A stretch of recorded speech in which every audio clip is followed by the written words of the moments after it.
Hi good morning అండి. ఈరోజు వచ్చేసి గోధుమ రవ్వతో ఉప్మా చేసుకుందామా. ఒక చిన్న గ్లాసు గోధుమ రవ్వ నూనెలో బాగా 5 నిమిషాల వరకు వేయించుకున్నానండి.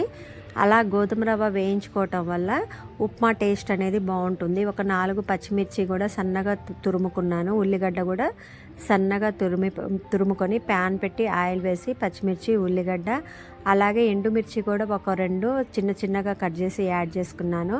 కొత్తిమీర, కరివేపాకు, తాలింపు గింజలు, పల్లీలు వచ్చేసి చిన్న చిన్నగా కట్ చేసి వేసుకున్నానండి. డైరెక్ట్గా వేసుకుంటే బాగుండదండి, వేగవు. అలాగే రుచికి సరిపడా సాల్ట్ వేసుకున్నాను.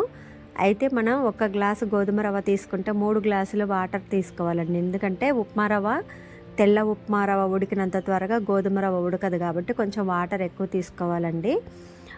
రుచికి సరిపడా సాల్ట్ యాడ్ చేసుకున్నానండి. ఇక అంతే అండి. మీకు ఇంట్రెస్ట్ ఉంటే కొంచెం పాలు కూడా పోసుకోవచ్చండి, బాగుంటుంది.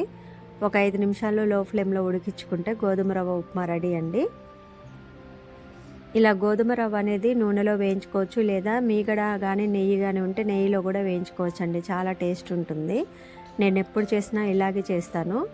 ఇలా వేయించుకోవటం వల్ల ఏమవుతుందంటే ఉప్మా పొడి పొడిలాడుతూ ఉంటుందండి, ముద్ద కట్టకుండా. ఒక 5 మినిట్స్ అలా లో ఫ్లేమ్లో కుక్ చేసుకుంటే గోధుమ రవ్వ ఉప్మా రెడీ అండి. Thanks for watching.